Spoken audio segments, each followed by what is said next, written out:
Les camps de rééducation pour Ouïghours en Chine. Vous pourriez enfermer, selon les chiffres, entre 1 et 3 millions de Ouïghours. Bonjour, c'est Nicolas Poincaré. Bonjour, c'est Fabien Randrian-Arissoa.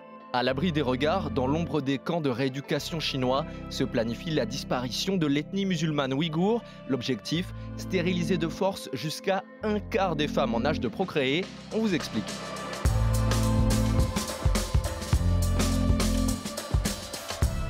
C'est écrit noir sur blanc sur les documents administratifs du Parti communiste chinois. Un rapport publié cette semaine détaille pour la première fois une politique de stérilisation forcée de l'ethnie ouïghour.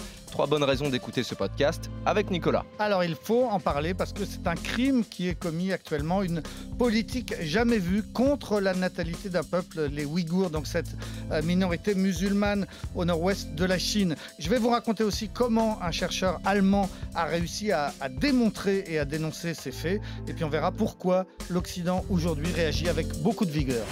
Expliquez-nous le monde. Un podcast RMC. Nicolas Poincaré. Fabien Randrian-Arissoa.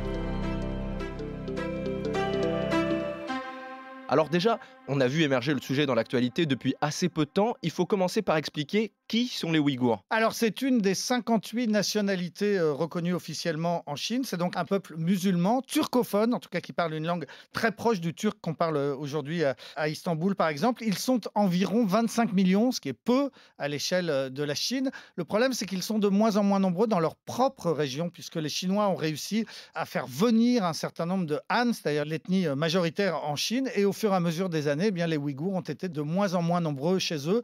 Ils sont environ aujourd'hui 50%. Il faut dire aussi que c'est un peuple qui a donc un mouvement séparatiste et qui a commis parfois dans le passé des attentats assez violents, prétexte aujourd'hui à la répression et à l'oppression chinoise.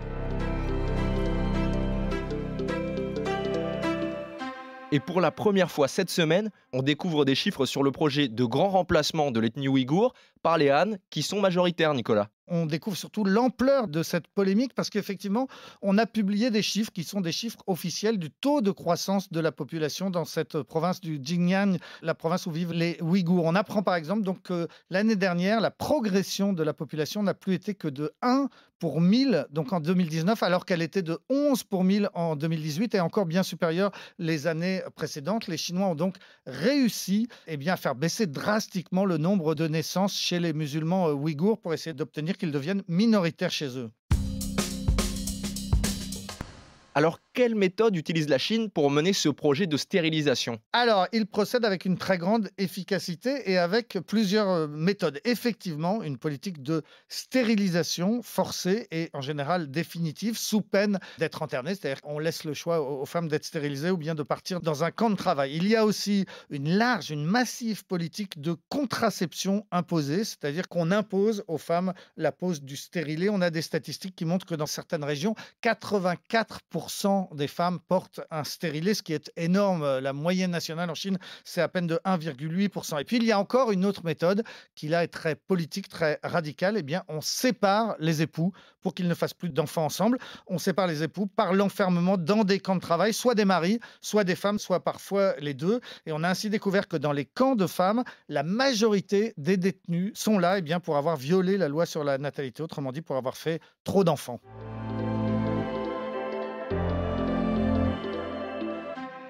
Mais comment est-ce que la Chine justifie cette politique que nous, ici, on qualifierait de criminelle ? Longtemps, vous savez qu'en Chine, il y a eu une politique de l'enfant unique. Les couples dans toute la Chine n'avaient le droit qu'à un enfant. Ça, on y est revenu depuis un certain temps. Ensuite, il y a eu une loi jusqu'en 2017 qui prévoyait qu'un couple avait le droit d'avoir 2 enfants s'il vivait en ville et 3 enfants s'il vivait à la campagne. Ça, c'était jusqu'en 2017, une loi qui n'était pas vraiment respectée. À partir du 28 juin 2017, la date est précise, les choses ont radicalement changé. La loi s'est durcie. La presse officielle a commencé à dénoncer comme un crime le fait de violer la loi sur la natalité, alors que jusqu'à présent, donc, c'était tout à fait toléré. Les autorités ont appelé à gagner la bataille contre les naissances illégales. C'est un terme qui revient souvent et c'est quand même très frappant parce qu'il y a un seul pays au monde où on parle de naissance illégale. C'est la Chine. Dans le monde entier, on a le droit d'avoir ou de ne pas avoir des enfants, pas en Chine. Et donc, des directives ont été publiées à partir de là pour indiquer que les mères de famille devaient suivre des programmes d'éducation et de formation professionnelle. Alors, on se dit, bon, qu'est-ce que ça veut dire ? Ça veut dire quelque chose de très précis et les Chinois comprennent très très bien ce que ça veut dire, puisque les centres d'éducation et de formation professionnelle, c'est le nom officiel qu'on donne au camp de travail. Donc, quand on dit les mères de familles nombreuses doivent suivre une formation, ça veut dire qu'elles doivent être internées. On a vu aussi, et c'est le rapport, encore une fois, qui en fait état, une directive qui demandait de sanctionner les femmes qui refusent de mettre un terme à une grossesse illégale. Encore une fois, ça fait quand même dresser les cheveux sur la tête. Qu'est-ce qu'une grossesse illégale? Qu'est-ce qu'une femme qui refuse d'y mettre un terme, c'est-à-dire qui refuse d'avorter? Quelle sanction dans ces cas-là? Eh bien, encore une fois, la plupart du temps, c'est l'internement.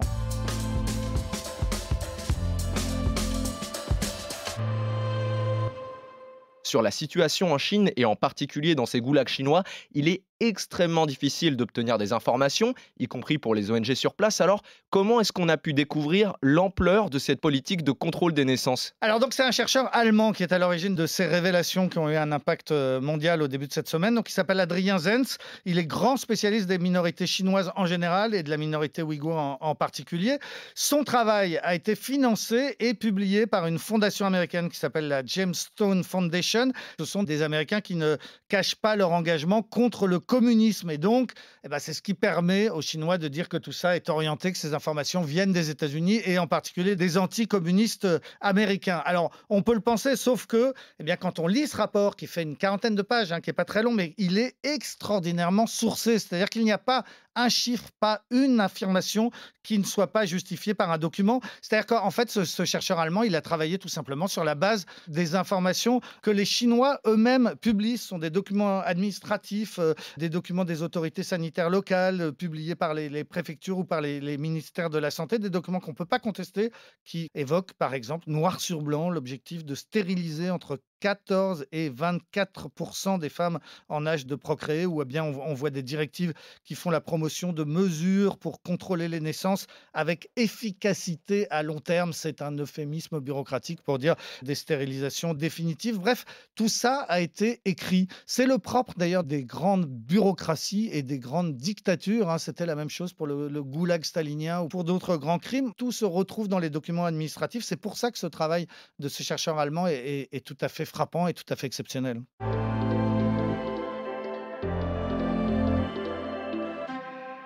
Depuis des mois, la diaspora ouïghour tente d'alerter la communauté internationale qui a finalement réagi après la publication de ce rapport, Nicolas. Et Washington en premier lieu. Le chef de la diplomatie américaine, Mike Pompeo, a aussitôt appelé le Parti communiste chinois à cesser immédiatement ces pratiques horribles. Le Sénat américain, en urgence, a voté une loi qui permet des poursuites pénales contre les responsables chinois. L'Union européenne demande qu'on envoie sur place une commission d'observateurs indépendants. En tout cas, ce rapport a vraiment braqué les projecteurs sur cette province et sur l'oppression contre les Ouïghours. On rappelle qu'Amnesty International a comptabilisé dans la région 150 camps de travail, 150 petits goulags qui abriteraient en tout 1 million de personnes. Et puis, si ce rapport a eu beaucoup de bruit, c'est qu'il intervient au moment d'une autre crise exactement contraire, exactement à l'autre bout du pays. C'est ce qui se passe en ce moment à Hong Kong.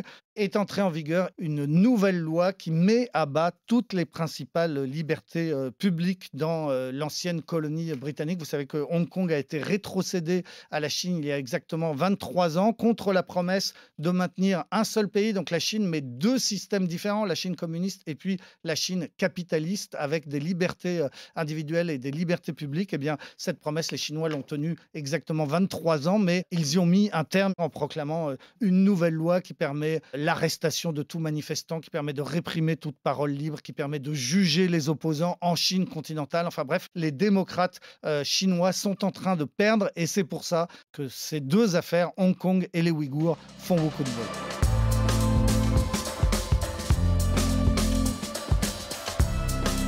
C'est la fin de ce nouvel épisode d'Expliquez-nous le monde. Si ce podcast vous a plu, abonnez-vous. Nous sommes sur toutes les plateformes de streaming, sur le site et l'application RMC. Parlez-en autour de vous, prenez soin de vous. À la semaine prochaine. À la semaine prochaine, Fabien. Retrouvez Nicolas Poincaré dans Bourdin Direct tous les matins à 7h50 sur RMC.